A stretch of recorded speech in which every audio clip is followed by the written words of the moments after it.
What is happening in the Middle East these days was predicted by a prophet many years ago. And today, all those predictions are coming true. The situation unfolding in the Middle East is not just the beginning of a simple war, but it could be the first spark of a cataclysmic event that was foreseen 500 years ago by a great French astrologer, physician, and seer who wrote about it in his mysterious book. His predictions, one by one, are coming true, and that great prophet's name is Michel de Nostradame, better known to the world as Nostradamus. Friends, as 2026 began, the situation in the Middle East started to evolve. The way President Donald Trump of the United States warned Iran against developing nuclear weapons, and the way Israel worked on a strategy to target Iran's nuclear facilities, it seemed like a massive storm was slowly taking shape, and very few people could hear the warning. However, those who studied Nostradamus' predictions knew well in advance that this could be the beginning of a great war. In his book Les Prophéties, published in 1555, he described events so accurately that historians and analysts today are left in awe, deeply worried by the accuracy with which these events are unfolding. It is no secret that in the last days of February 2026, the U.S. and Israel launched large-scale airstrikes on Iran's military and nuclear sites. And in those attacks, Iran's supreme leader Ayatollah Khamenei was killed, an event that seemed unimaginable just a few months ago. But when you turn Nostradamus' predictions and analyze his words layer by layer, you realize how precisely he saw these events coming.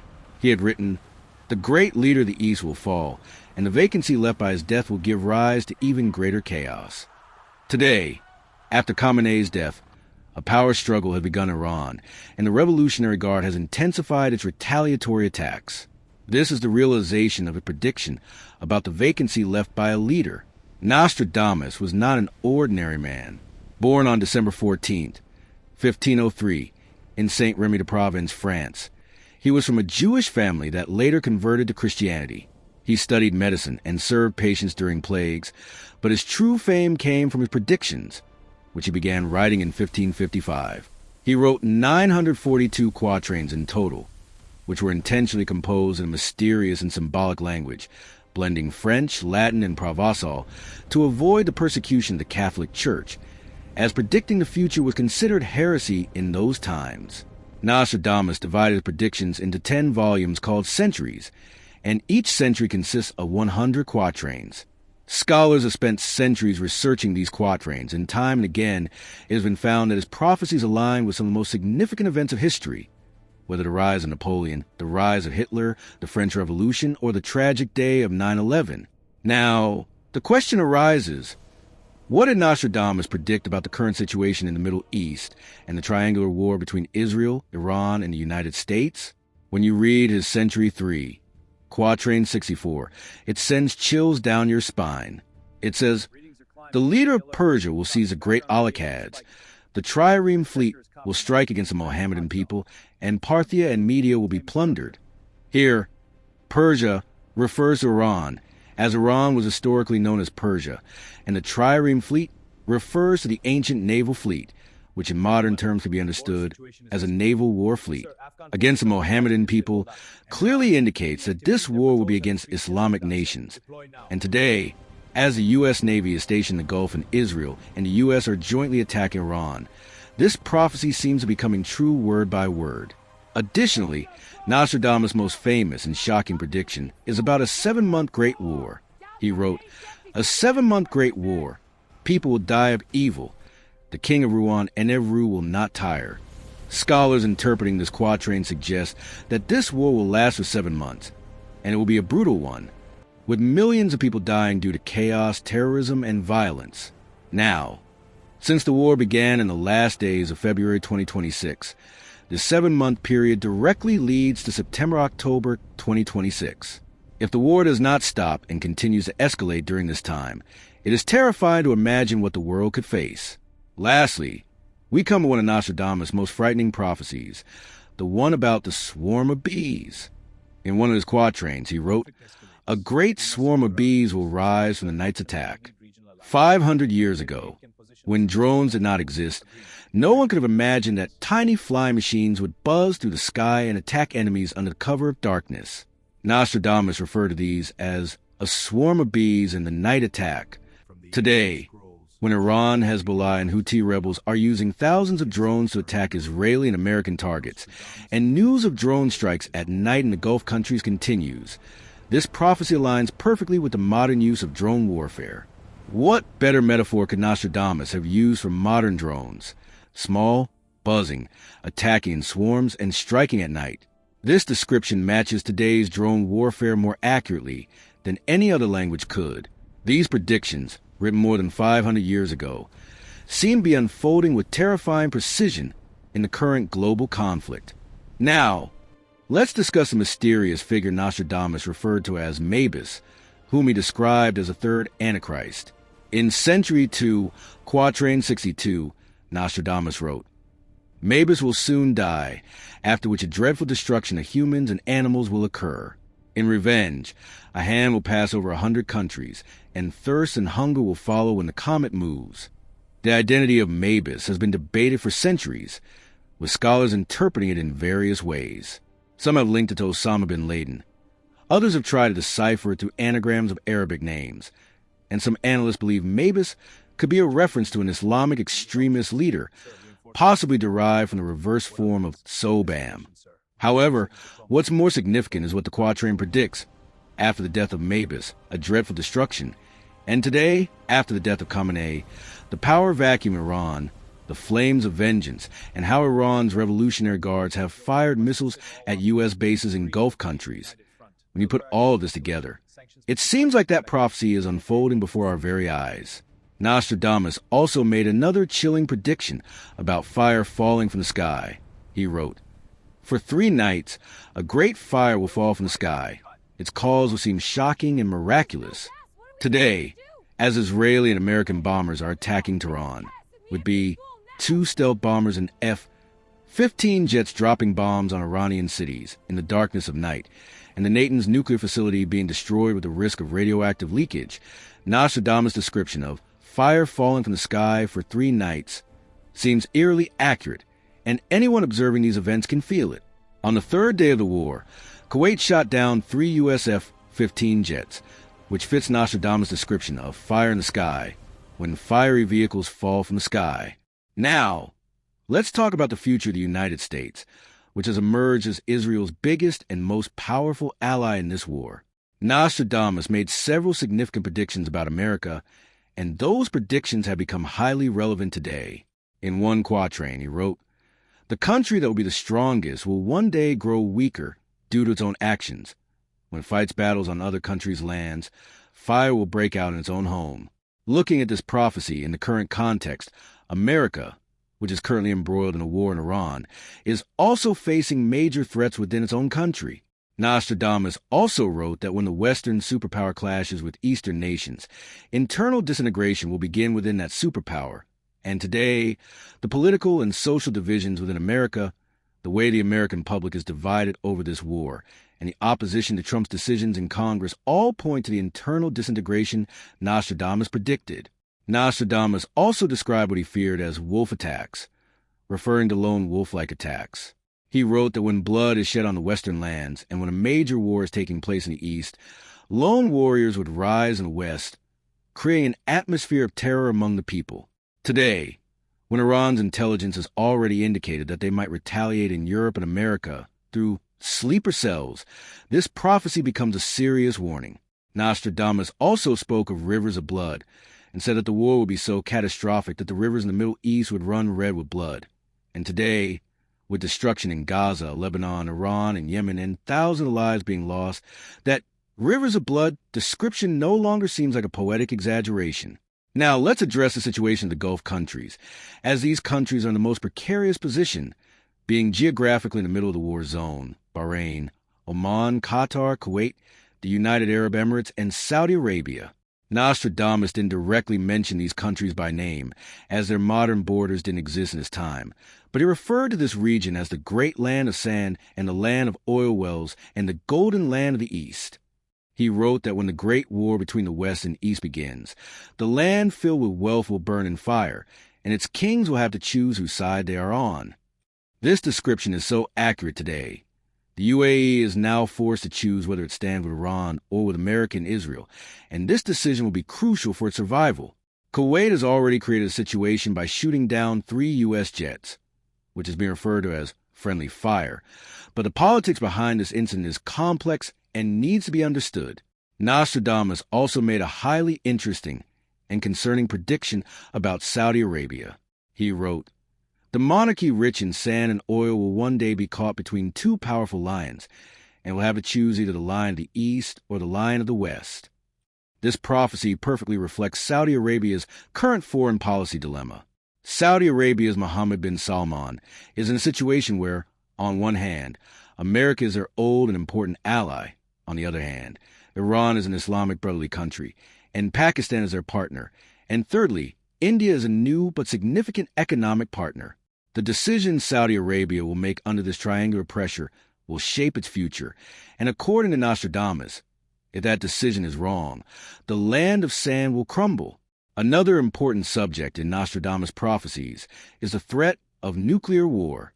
In one of his centuries, he wrote, "A fire will rise that will be hotter than the sun, and after it, nothing will grow on that land for thousands of years." What could this description be other than a nuclear explosion? Fire hotter than the sun, radioactive land on which nothing can grow.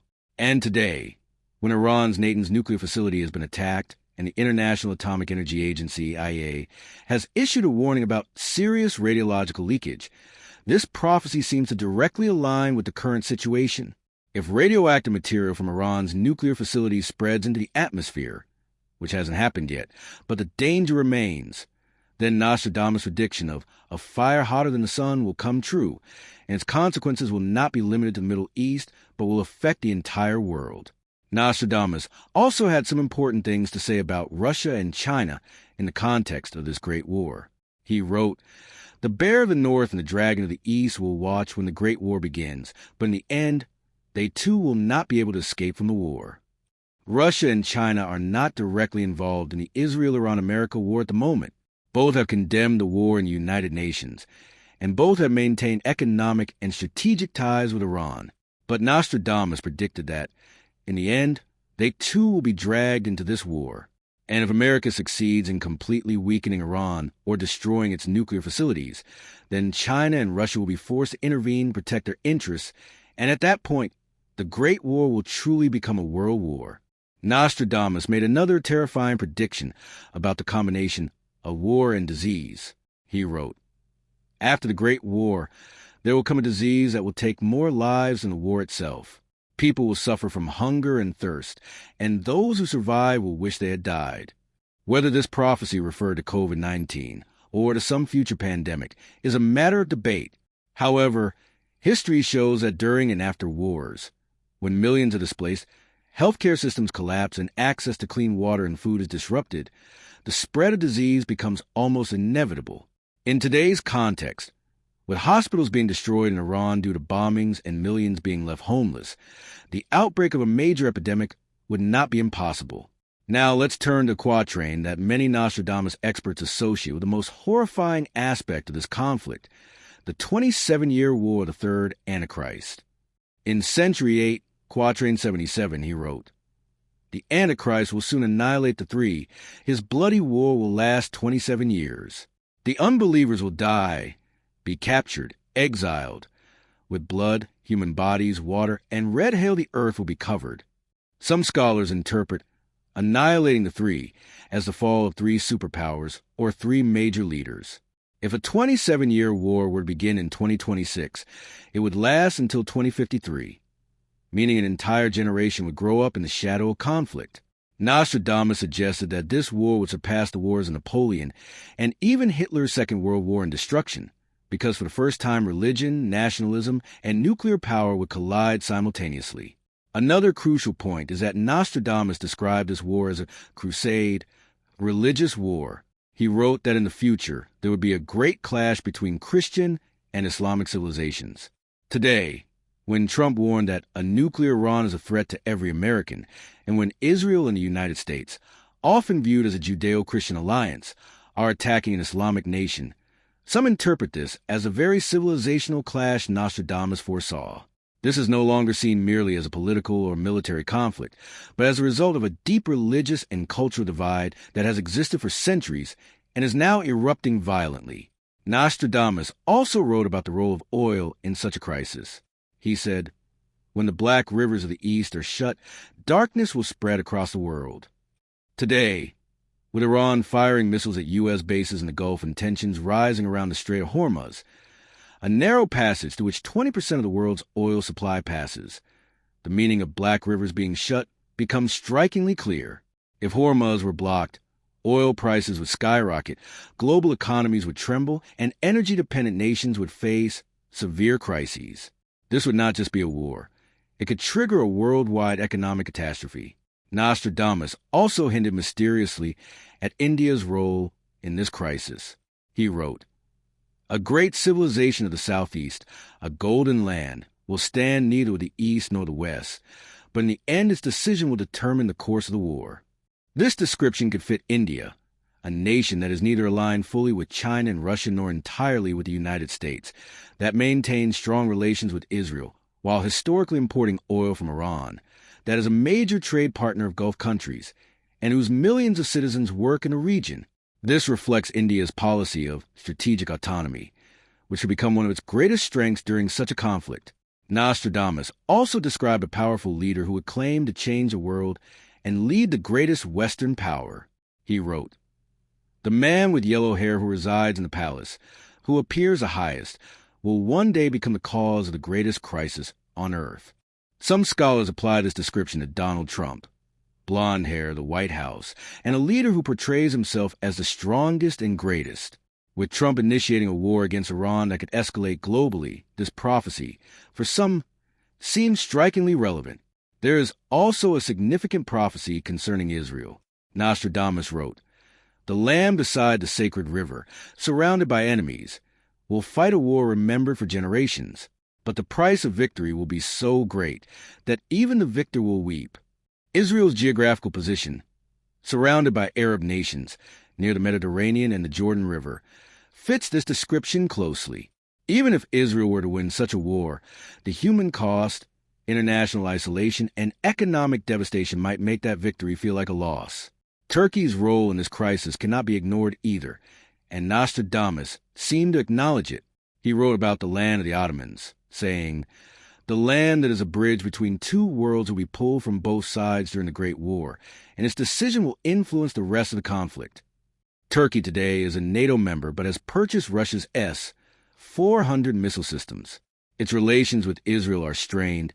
It maintains trade ties with Iran, and President Erdogan has been a strong advocate for Palestinians. At a critical juncture, Turkey's decision could significantly affect the course of the war. Finally, to understand what Nostradamus wrote in the 16th century, it is important to remember his own words.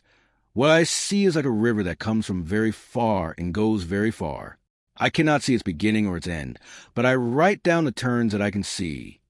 This humility is part of what makes Nostradamus so compelling. He acknowledged that he could not see everything, yet what he claimed to see was written with such symbolic depth that centuries later, people still find reflections of modern events in his words. One more important point. Nostradamus always maintained that prophecies are not fixed destinies. They are warnings. He wrote, "It is my duty to tell what I have seen, but the power to prevent it lies with mankind, if it awakens in time." That is perhaps the most crucial message today. This war can still be stopped. This great destruction can still be avoided. But for that to happen, world leaders must set aside their egos, give diplomacy a real chance, and understand that in the nuclear age, no war can truly be won. Because in a nuclear conflict, both the victor and the defeated ultimately face the same fate. Friends, while reading Nostradamus' prophecies, there is something else deeply important to understand. Their greatest value does not lie in whether every prediction comes true or not. Their greatest value is that they hold up a mirror to humanity. When we read lines written 500 years ago and see today's newspaper headlines reflected in them, when we recognize a 7-month great war, a swarm of bees, fire from the sky, and rivers of blood in our present reality, we are reminded of how unchanged human nature remains. Greed, hatred, and the desire for dominance have remained constant through the centuries, and time and again they culminate in war. Today, the Middle East is burning. Gulf nations are trembling. America has entered a war whose end is uncertain. Israel has taken a gamble that could determine its very existence. The people of Iran are caught in a crisis for which both they and their leadership bear consequences. Watching all this unfold, one cannot help but recall Nostradamus' warning. Until man learns that another's land is not his own, until he stops seeing another's gods as his enemy, until he ceases to shed blood for oil and gold, war will return again and again in every generation, in every century. This warning is just as relevant today as it was in 1555, when he wrote Les Prophéties. Nostradamus was not merely a prophet. He was a messenger of caution, seeking to prevent humanity from destroying itself.